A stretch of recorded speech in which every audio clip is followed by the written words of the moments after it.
ಕಾರವಾರದ ಮಾಲಾದೇವಿ ಮೈದಾನದಲ್ಲಿ ಶನಿವಾರ ರಾತ್ರಿ ನಡೆದ ರಾಜ್ಯ ಮಟ್ಟದ ಹೊನಲು ಬೆಳಕಿನ ಕಬಡ್ಡಿ ಪಂದ್ಯಾವಳಿಯ ಉದ್ಘಾಟನಾ ಸಮಾರಂಭ ನಡೆಯಿತು. ಇದೇ ವೇಳೆ ಜಿಲ್ಲಾ ಪೊಲೀಸ್ ಇಲಾಖೆಯ ಅಧೀನದಲ್ಲಿರುವ ಜಮೀನನ್ನು ಕ್ರೀಡಾಂಗಣ ಮಾಡಲು ನೀಡಲು ಸಿದ್ಧರಿದ್ದೇವೆ ಎಂದು ಎಸ್ಪಿ ನಾರಾಯಣ್ ತಿಳಿಸಿದರು. ಕ್ರೀಡಾಕೂಟಕ್ಕೆ ಚಾಲನೆ ನೀಡಿದ ಶಾಸಕ ಸತೀಶ್ ಸೈಲ್, ಕಾರವಾರದಲ್ಲಿ ಕ್ರೀಡಾ ಚಟುವಟಿಕೆಗಳನ್ನು ಪ್ರೋತ್ಸಾಹಿಸಲು ರಾಜ್ಯ ಮಟ್ಟದ ಕಬಡ್ಡಿ ಪಂದ್ಯಾವಳಿಯನ್ನು ಆಯೋಜಿಸಲಾಗಿದೆ. ಕರಾವಳಿ ಉತ್ಸವದಲ್ಲಿ ಅದ್ದೂರಿಯಾಗಿ ಕಬಡ್ಡಿ ಪಂದ್ಯಾವಳಿ ಆಯೋಜನೆ ಮಾಡಲು ಯೋಜಿಸಲಾಗಿತ್ತು. ಆದರೆ ಕಾರಣಾಂತರಗಳಿಂದ ಉತ್ಸವ ಮುಂದೂಡಲಾಗಿದೆ. ಆದರೆ ಕ್ರೀಡಾ ಪ್ರೇಮಿಗಳಿಗೆ ನಿರಾಸೆ ಮಾಡದೆ ರಾಜ್ಯ ಮಟ್ಟದ ಕಬಡ್ಡಿ ಪಂದ್ಯಾವಳಿ ಆಯೋಜನೆ ಮಾಡಲಾಗಿದೆ. ಪಂದ್ಯಾವಳಿಗೆ ರಾಜ್ಯದ ವಿವಿಧೆಡೆಯಿಂದ ಒಟ್ಟು 10 ತಂಡಗಳು ಭಾಗವಹಿಸಿವೆ. 2 ದಿನಗಳ ಕಾಲ ನಡೆಯುವ ಈ ಪಂದ್ಯಾವಳಿಯಿಂದ ಕರಾವಳಿ ಭಾಗದಲ್ಲಿ ನಡೆಯುವ ದೇಶಿ ಕ್ರೀಡಾಕೂಟಗಳಿಗೆ ಪ್ರೋತ್ಸಾಹ ಸಿಗಲಿದೆ ಎಂದರು.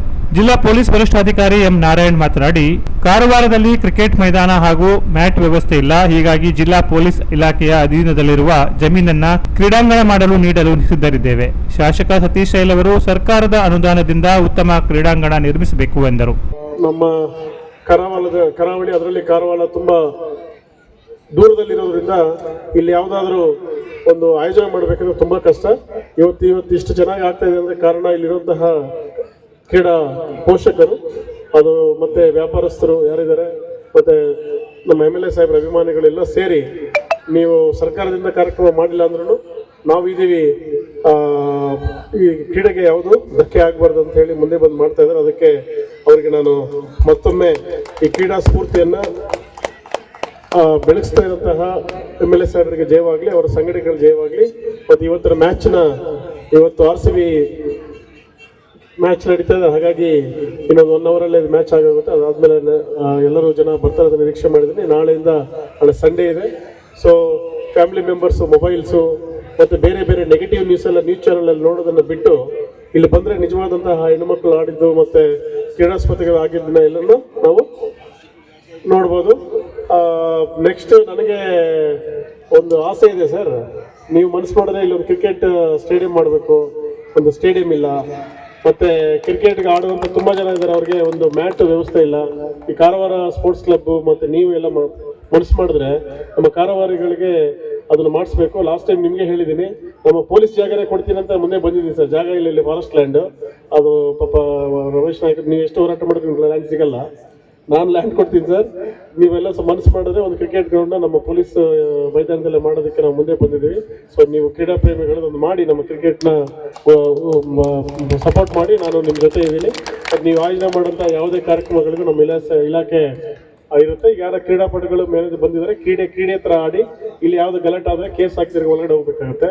ಹಾಗಾಗಿ ಸಾಹೇಬ್ರಿದ್ರೂ ಸಹ ಅದೇ, ಇಲ್ಲಾಂದ್ರೂ ಅದೇ ಆಗೋದು. So don't argue with the ಯಾರು ನಮ್ಮ ಆರ್ಗನೈಸರ್ಸ್ ಮತ್ತು ಇದು ಓನರ್ಸ್ನ, ಎಸ್ಪೆಷಲಿ ಗೋಪುರ ಒಳಗಡೆ ಮಾತ್ರ ಬಿಡಬೇಡಿ, ಆಚೆ ಇಟ್ಕೊಂಡಿರಿ. ಎಲ್ಲ ಕಾರ್ಯಕ್ರಮ ತುಂಬ ಚೆನ್ನಾಗಾಗುತ್ತೆ ಅಂತ ಹೇಳ್ತಾ, ಕಾರವಾರದಲ್ಲಿ ಈ ಥರ ಅದ್ಭುತವಾದಂತಹ ಒಂದು ಸ್ಟೇಡಿಯಂನ ನಿರ್ಮಾಣ ಮಾಡಿದಂತಹ ನಮ್ಮ ನೆಚ್ಚಿನ MLA ಸಾಹೇಬರಿಗೆ ಮತ್ತೊಮ್ಮೆ ನಾನು ಧನ್ಯವಾದ ಹೇಳ್ತಾ ಇದ್ದೀನಿ. ಮುಂದಿನ ದಿನಗಳಲ್ಲಿ ಒಳ್ಳೆ ಟೈಮಲ್ಲಿ ನಾವು ಕರಾವಳಿ ಉತ್ಸವವನ್ನು ಇಡೀ ರಾಜ್ಯ ನಡೆಸ್ಕೊಳ್ಳುವಂಥ ರೀತಿಯಲ್ಲಿ ನಾವು ಉತ್ಸವವನ್ನು ಸಾಹೇಬ್ರ ಅಧ್ಯಕ್ಷತೆಯಲ್ಲಿ ಮತ್ತು ನಮ್ಮ ಡಿಸ್ಟ್ರಿಕ್ಟ್ ಮಿನಿಸ್ಟರ್ ಅವರ ಮತ್ತು ನಮ್ಮ ಮಾನ್ಯ ಜಿಲ್ಲಾಧಿಕಾರಿಗಳ ಅಧ್ಯಕ್ಷತೆಯಲ್ಲಿ ನೀವೆಲ್ಲರ ಸಹಕಾರದಿಂದ ಮಾಡೋಣ. ಕರಾವಳಿ ಉತ್ಸವ ಮಾಡೋ ಮುಖಾಂತರ ಎಲ್ಲ ಜನರ ಕಷ್ಟಕ್ಕೆ ಸ್ಪಂದನೆ ಮಾಡುವಂತಹ ಒಂದು ವ್ಯವಸ್ಥೆಯನ್ನು ನಾವು ತರೋಣ ಅಂತ ಹೇಳಿ, ವಕೀಲ ರವೀಂದ್ರ ನಾಯ್ಕ್, ಗ್ಯಾರಂಟಿ ಯೋಜನೆಗಳ ಅನುಷ್ಠಾನ ಪ್ರಾಧಿಕಾರದ ಅಧ್ಯಕ್ಷ ಸತೀಶ್ ನಾಯ್ಕ್, ಮುಖಂಡ ಗೋಪು ಅಡ್ಡೂರು, DYSP ಗರೀಶ್, ಕಬಡ್ಡಿ ತಂಡಗಳ ಮಾಲೀಕರು ಹಾಗೂ ಕಾರವಾರ ಸ್ಪೋರ್ಟ್ಸ್ ಕ್ಲಬ್ನ ಪದಾಧಿಕಾರಿಗಳು ಇದ್ದರು.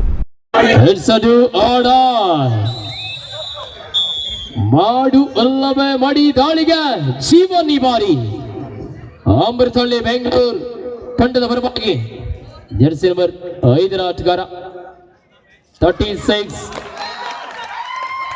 ಸಾಕಷ್ಟು ಬಲಭಾಗದಲ್ಲಿ ಕಾರ್ನರ್ ಭಾಗದಲ್ಲಿರುವಂತಹ ಆಟಗಾರರನ್ನ ಕಿಕ್ ಮಾಡುವುದರ ಮುಖೇನ ಹಾಕುವಲ್ಲಿ ಯಶಸ್ವಿಯಾಗಿದ್ದಾರೆ.